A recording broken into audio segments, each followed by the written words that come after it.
في البداية بيصعب عليا إنسان ليه 20 سنة أو 30 سنة هنا في القاهرة وساكن بالإيجار. طب ليه يا عم أنت ساكن بالإيجار؟ هحكي لكم أنا ليه هو ساكن بالإيجار. الحقيقة هو ساكن بالإيجار لأن هو أصلا ما عندوش طموحات إن هو يسكن في شقة ملك، أو ما عندوش طموحات إن هو يشتري بيت ملك.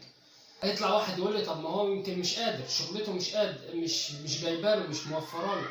هقول له حضرتك لو شغلته مش موفره له يسيبها، شوف شغل تاني، ما تمسكش في شغل واحد. ايه المشكله ان انت تسيب شغلك وتدور على شغل افضل؟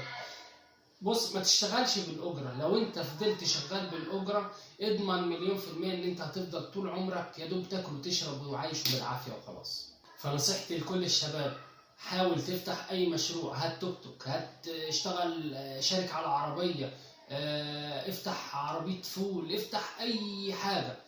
المهم ان انت ما تشتغلش بالاجره، افتح اي مشروع. ولو انت عايز تفتح مشروع اكتب لي وانا هقول لك على افكار مشاريع كتير هساعدك بيها. لو عايز تنجح في حياتك حط هدف قدامك عشان خاطر في يوم من الايام توصل له.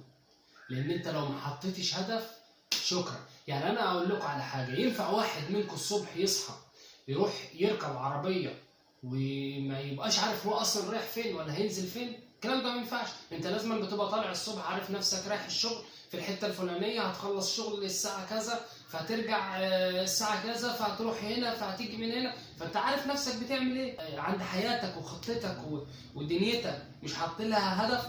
طب ليه؟ ما انت كده مش هتنجح. عايز تنجح في حياتك حط هدف، اعمل خطه وامشي عليها.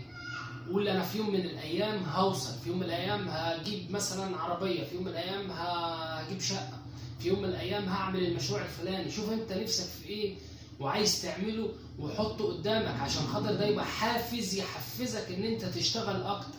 ما تقعدش تنام. ما انت لو ما فيش حاجه بتحفزك هتفضل طول عمرك نايم ومش فارقه، ما انا كده كده باكل واشرب والحياه ماشيه والدنيا ماشيه وخلاص. لكن لا، حط هدف واشتغل عليه عشان خاطر بكره وبعده توصل له. عارفين ايه الفرق بين تفكير رجل الاعمال وتفكير الرجل العادي اللي زي حالتنا؟ هقول لكم انا ايه الفرق. الفرق ان احنا بنصحى الصبح نفكر ازاي نجيب مثلا يوميتنا عشان خاطر نقدر نقضي الاحتياجات بتاعه البيت ونعيش وخلاص. لا، رجل الاعمال بيفكر ازاي النهارده يستثمر اليوميه اللي هيجيبها ولا الفلوس اللي هيجيبها. يعني انا بكلمك ان هو لسه صغير، عنده فلوس على قده صغيره، فهو عايز يشغلها. هنا فرق في التفكير. حضرتك بتفكر ان انت ازاي تصرف ال 100 جنيه اللي بتجيبها، وهو بيفكر ازاي يمسك ال 100 جنيه دي يشغلها مش يصرفها. ده الفرق ما بيننا وما بين رجال الاعمال. فعشان كده هم بينجحوا بسرعه وبيعدوا وبيبقى معاهم فلوس كتير. لكن للاسف احنا بنمسك الفلوس بتاعتنا للاسف بنصرفها بسرعه وشكرا على التحيه. اتكلمنا في الفيديو اللي فات عن الفرق بين التفكير بتاع رجل الاعمال والتفكير بتاعنا، وعرفنا الفرق ما بينهم. النهارده عايزك تتعلم حاجه جديده، تتعلم ان انت المخ ده بيسجل الكلام اللي بيسمعه، يعني بيسمع وبيسجل. فحضرتك النهارده لما تقول انا مكسل اشتغل، اعرف ان هو خلاص طول مجرد ما الفكره طلعت من هنا ووصلت الموضوع انتهى، انت مش هتشتغل. لكن لو انت قلت له لا انا هشتغل، هو هيبدا يشتغل. في رجل اعمال انا سمعت له قبل كده كان بيتكلم، بيقول ان حضرتك المخ عايز يفضل مكتئب، عايز يعيش باكتئاب، عايز يعيش مرتاح، عايز يتنقل على عينه ويفضل نايم. لكن لا، حفزه واشتغل، سمعه، قول له انا هشتغل، انا هعمل، انا هنجح، انا هروح، انا هاجي، انا هيبقى معايا، عشان خاطر هو يتحفز وتبدا تفكر وتبدا ازاي تنمي نفسك وازاي توصل لهدفك اللي انت اصلا مش عارف توصل له اصلا.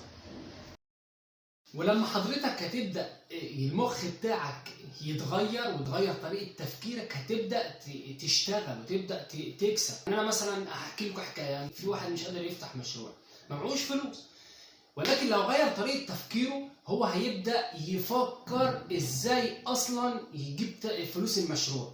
فهيبدا يفكر يقول لك طب بص، في ام احمد وام حسين جنبي عاملين جمعيه، طب تمام اخش معاهم اوفر 1000 جنيه، فانا اخش معاهم في اخر السنه هوفر لي 12000 جنيه على مدار سنتين اكون كونت لي تمن مثلا توك توك، تمن مش عارف المشروع الفلاني، انا ما اعرفش وات ايفر انت عايز تفكر تفتح ايه. فانت هنا بتغير طريقه تفكيرك، فتبدا تشتغل على نفسك، تقول طب انا بص، انا لما افكر طب انا عايز اشتغل اكتر، هروح اشتغل شغلانه زياده، هدوس على نفسي واشتغل شغلانه زياده عشان اوفر منها، عشان اخش في جمعيه، فانا لما استثمر فلوسي واكونها واحوشها هبدا همسك فلوس، فانا هبدا امسك اعمل المشروع اللي انا عايزه، ابدا مشروع صغير، فانا لما احوش من ده واحوش واحده واحده ابص الاقي نفسي عملت فلوس اكتر، فانا اروح اشتغل وافتح مشروع اكبر، من هنا بتبدا تكبر. لكن حته ان انت تفضل شغال بالاجره وتفضل شغال باليوميه مش هتكسب ولا هتستفيد اي حاجه، هتفضل طول عمرك اللي جايبهم بتصرفهم جايبهم بتصرفهم، وموت يا حمار على الحال ده. فغير طريقه تفكيرك عشان تقدر تنمي من نفسك وتوصل. ما تقعدش تبص اصل فلان معاه وانا ما معيش، اصل هو ده رزقه. يا عم الرزق ربنا بعته للكل، صدقني ربنا بعت الرزق للكل. فحضرتك اشتغل، الرزق موجود في كل حته، اطلع اشتغل، اتحرك، اشتغل اي شغلانه، دوس على نفسك، ما تخليش جسمك ياخد على الكسل والتعب وتقول اصلي فلان معدي صاحبي ده كان مش لاقي ياكل النهارده معاه عربيه. طب يا فندم ما حضرتك انت ما اشتغلتش، انت شفته هو بيتعب، شفته هو بيشتغل، شفته لما بيصحى الصبح بدري، شفته لما بيقعد سهران بالليل في الشغل، ولا حضرتك بس فالح تشوفه هو وطالع معدي بالعربيه وتقول يا ده ما كانش لاقي ياكل، ده بقيت معاه عربيه، ده بقي معاه بيت. يا بني ادم ما هو تعب، اتعب زيه وانت هتلاقي. فاحنا بنمر بظروف صعبه والدنيا غاليه والكلام ده كله، بس بدل ما انت شغال 10 ساعات تشتغل 12، بدل ما انت شغال 12 اشتغل 15، بدل ما انت شغال شغلانه واحده شوف شغلانه تانية. ومع الوقت وبعدين احنا مش هنستمر ان شاء الله في الازمه دي، يعني اكيد هتعدي والدنيا هتبقى زي الفل. بس اشتغل، اتحرك عشان توصل لهدفك اللي انت عايزه، اللي انت مش عارف توصله.